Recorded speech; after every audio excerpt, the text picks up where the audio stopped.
তো ভিউয়ার্স, আপনার যদি অনলাইন জন্ম সনদ অথবা আপনার শিক্ষাগত যোগ্যতার যে কোনো একটি সার্টিফিকেট থাকলেই আপনি ঘরে বসেই অনলাইনের মাধ্যমে আপনার মোবাইল অথবা কম্পিউটার দিয়ে ভোটার আইডি কার্ডের জন্য আবেদন করতে পারবেন।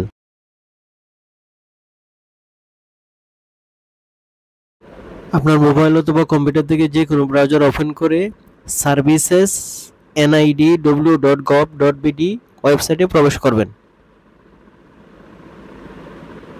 এই যে সার্ভিসেস nid.gov.bd ওয়েবসাইটে প্রবেশ করবেন। প্রবেশ করার পর এইরকম একটা ইন্টারফেস দেখতে পাবেন। এখান থেকে আপনি নিচে চলে আসবেন। নিচে আসার পর এই যে আবেদন করুন অপশনে ক্লিক করবেন।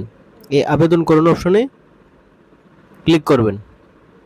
ক্লিক করার পর অ্যাকাউন্ট নিবন্ধন এরকম একটা ইন্টারফেস আসবে। এখান থেকে আপনি পুরো নাম ইংরেজিতে আপনার এনআইডি কার্ডে আপনার জন্ম সনদ অথবা আপনার সার্টিফিকেটে যেভাবে নাম এবং যে জন্ম তারিখ আছে সেখান থেকে হুবহু এখানে আপনি আপনার নামটা ইংরেজিতে লিখে দেবেন। লিখে দেওয়ার পর আপনার জন্ম তারিখটা এখানে লিখে দেবেন। জন্ম তারিখ লেখার পর আপনি নিচে চলে আসবেন। নিচে এখান থেকে আপনি এই যে এই ক্যাপচাটা এখানে হুবহু লিখে দেবেন। ক্যাপচাটা লেখার পর এখান থেকে আপনি এই যে পরবর্তী অপশনে ক্লিক করবেন। পরবর্তী অপশনে ক্লিক করার পর অ্যাকাউন্ট নিবন্ধন, আপনি যদি আপনার এই অ্যাকাউন্টটা ইমেল অথবা মোবাইল এই মাধ্যমে নিবন্ধন করতে চান, আপনি যদি ইমেলের মাধ্যমে করতে চান তাহলে এখানে ইমেল নাম্বারটা লিখে দেবেন। যদি মোবাইলের মাধ্যমে করতে চান, মোবাইলের মাধ্যমে ওটিপি পাঠাইতে চান তাহলে এখানে মোবাইল অপশনটা সিলেক্ট করবেন। আমি মোবাইল অপশনটা সিলেক্ট করলাম। করার পরে এখানে মোবাইল নাম্বারটা লিখে দেবেন। লিখে দেওয়ার পর ওটিপি পাঠাবেন। ওটিপি পাঠানোর অপশনে ক্লিক করবেন। ক্লিক করার পর এখান থেকে আপনি ওটিপিটা লিখে দেবেন। লিখে দেওয়ার পর এখান থেকে আপনার ইউজার নেম লেখার পর পরবর্তী অপশনে ক্লিক করার সাথে সাথে এরকম একটা ইউজার নেম আসবে। এখান থেকে আপনার ইচ্ছা অনুযায়ী একটা ইউজার নেম, একটা পাসওয়ার্ড এবং যে পাসওয়ার্ডটা প্রথমে লিখবেন সেই পাসওয়ার্ডটা আবার পুনরায় লিখে দেবেন। লিখে দেওয়ার পর পরবর্তী অপশনে ক্লিক করবেন। ক্লিক করার পর এখান থেকে আপনি এই যে প্রোফাইল এডিট অপশনে ক্লিক করবেন। এডিট অপশনে ক্লিক করার পর এখান থেকে আপনার এই যে ব্যক্তিগত তথ্য, অন্যান্য তথ্য, ঠিকানা এই তিনটা অপশন আপনার ফিল আপ করতে হবে। এখান থেকে আপনি ব্যক্তিগত তথ্য সিলেকশন থাকা অবস্থায় এখান থেকে আপনার এই যে ব্যক্তিগত তথ্য হিসাবে আপনার বাংলা নাম, আপনার জন্ম সনদ অথবা আপনার সার্টিফিকেটে যেভাবে আছে সেভাবে লিখে দেবেন।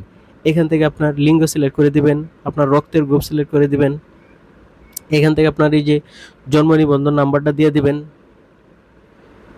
দেওয়ার পর জন্মস্থান, আপনি যদি বিদেশে হন তাহলে বিদেশে টিক চিহ্ন দিবেন। যদি বিদেশ না হয় তাহলে আপনি এখান থেকে জন্মস্থান হিসাবে আপনার যে জায়গায় জন্মগ্রহণ করছেন সেই স্থানটা সিলেক্ট করে দিবেন। যেমন আপনার জেলা, এখান থেকে আপনার বাংলাদেশি, পিতার তথ্য, পিতা যদি মৃত হয় তাহলে মৃত অপশনটা সিলেক্ট করবেন। করার পরে পিতার সম্পূর্ণ তথ্য ওনার এনআইডি অনুসারে, এনআইডির মাঝে যেভাবে লেখা আছে আপনার পিতার সেই তথ্যগুলো দিয়ে দেবেন। সেম মাতার ক্ষেত্রে যদি মৃত হয় তো মৃত অপশনটা সিলেকশন করে এখান থেকে মাতার এনআইডি অনুসারে যে তথ্যগুলো আছে সেই তথ্যগুলো আপনি এখান থেকে ফিল আপ করে দেবেন।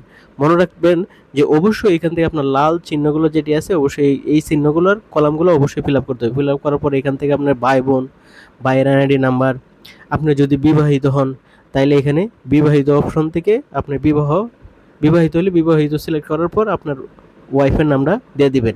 দেওয়ার পর এই ফর্মটা ভালোভাবে দেখার পর এখান থেকে আপনি পরবর্তী অপশনে এই যে আপনি এখান থেকে পরবর্তী অপশনে কি করবেন, ফর্মটা দেখার পর এখান থেকে পরবর্তী অপশনে ক্লিক করবেন।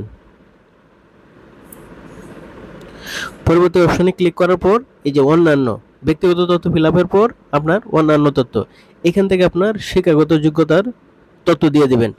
শিক্ষাগত যোগ্যতা তথ্য আপনার যে সর্বশেষ যে শিক্ষাগত যোগ্যতা আছে সেই তথ্যটা এখান থেকে দিয়ে দেবেন। আপনার যদি শিক্ষাগত যোগ্যতা না থাকে এখান থেকে নিচে আপনি নিরক্ষর আছে, এখান থেকে আপনি নিরক্ষর অপশনটা সিলেক্ট করে দেবেন।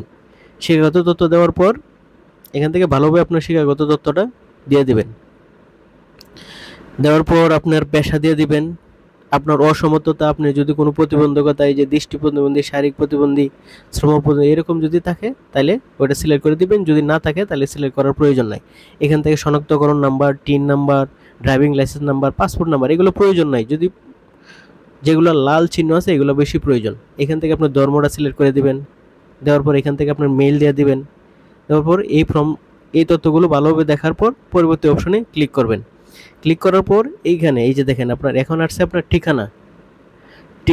ঠিকানা হিসাবে অবস্থানরত দেশের নাম, আপনি যে দেশে আছেন। আপনি যদি বাংলাদেশে থাকেন তাহলে বাংলাদেশ সিলেক্ট করে দিবেন, আপনি যদি অন্য দেশে থাকেন তাহলে এখান থেকে অন্য দেশ সিলেক্ট করে দিবেন। করার পর নিচে চলে আসবেন, এখান থেকে আপনি এই যে ভোটার ঠিকানা, আপনি কোন এলাকায় আপনি ভোটার হইতে চান, এই ভোটার ঠিকানাটা অবশ্যই আপনার ভালোভাবে সিলেক্ট করতে হবে। আপনি যদি বর্তমান ঠিকানায় ভোটার হইতে চান তাহলে বর্তমান ঠিকানা সিলেক্ট করে দিবেন, আপনি যদি স্থায়ী ঠিকানায় ভোটার হইতে চান তাহলে এই স্থায়ী ঠিকানাটা সিলেক্ট করে দিবেন। আমি স্থায়ী ঠিকানা যেহেতু ভোটার হচ্ছে আমি স্থায়ী ঠিকানাটা সিলেক্ট করে দিলাম। করার পর এখান থেকে আপনি আপনার বর্তমান ঠিকানাটা বসায় দিবেন। বর্তমান ঠিকানা হিসাবে আপনার বিভাগ, জেলা, উপজেলা এগুলো ভালোভাবে দিয়ে দিবেন। দেওয়ার পর এখান থেকে আরএমও, হয়তো অনেকে ভুল করতে পারেন, আরএমও মানে আপনার বর্তমান ঠিকানা, যে ঠিকানাটা এটা কি পল্লী, পৌরসভা, শহর, অন্যান্য এলাকা, না ক্যান্টনমেন্ট, না সিটি কর্পোরেশন। আপনার এই বর্তমান ঠিকানার যে এই ক্যাটাগরির মধ্যে যে ক্যাটাগরি পড়ে সেই ক্যাটাগরিটা আপনি এখান থেকে সিলেক্ট করে দিবেন। যেমন আমারটা পল্লী, আমি পল্লী সিলেক্ট করে দিলাম। দেওয়ার পর এখান থেকে আপনার ওয়ার্ড নাম্বার, গ্রাম, ইউনিয়ন ভালোভাবে সিলেক্ট করবেন। করার পর আপনি এখানে স্থায়ী ঠিকানায় চলে আসবেন। স্থায়ী ঠিকানার এখান থেকে আপনি এই যে না বিভাগ, জেলা, যদি স্থায়ী ঠিকানাটা পল্লী হয় তাহলে আপনি পল্লী, যদি পৌরসভা হয় তাহলে পৌরসভা, সিটি কর্পোরেশন হলে সিটি কর্পোরেশন, এগুলো ভালোভাবে ফিল আপ করার পর আপনি পরবর্তী অপশনে ক্লিক করবেন। পরবর্তী অপশনে ক্লিক করার পর এই যে এরকম একটা আসবে, এখান থেকে কাগজপত্র কোনো প্রয়োজন পড়বে না। আপনি এখান থেকে এই যে যদি আপনার তথ্যগুলো ঠিক থাকে তাহলে পিছনে যাবেন, না হয় পরবর্তী অপশনে ক্লিক করার পর এরকম একটা সাবমিট অপশন আসবে। এখান থেকে আপনার সব তথ্য যদি ঠিক থাকে আপনি সাবমিট অপশনে ক্লিক করবেন। সাবমিট অপশনে ক্লিক করার পর আপনার অ্যাপ্লিকেশনটি পেন্ডিং রয়েছে, এখান থেকে নিচে আপনার তথ্যগুলো ভালোভাবে দেখে নিতে পারবেন। দেখে নেওয়ার পর এখান থেকে এই যে ডাউনলোড অপশনে ক্লিক করবেন। ডাউনলোড অপশনে ক্লিক করার পর সাথে সাথে এইরকম একটা ফর্ম আসবে।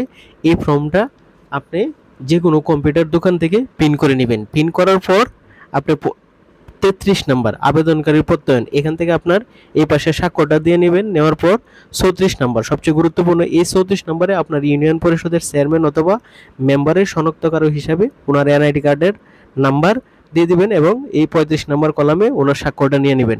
নেওয়ার পর এই ফর্মটা ভালোভাবে প্রিন্ট করে আপনার পিতার অথবা মাতার জাতীয় পরিচয়পত্র, আপনার জন্ম নিবন্ধন সনদ, আপনার যদি সার্টিফিকেট থাকে তাহলে সার্টিফিকেট, আপনার ইউনিয়ন পরিচয়পত্র এবং আপনার স্থায়ী ঠিকানা নির্ধারণের জন্য আপনার বাড়ির ইউনিয়নের খাজনা পরিশোধের স্লিপটা নিয়ে আপনি উপজেলা নির্বাচন অফিসে উপস্থিত হবেন।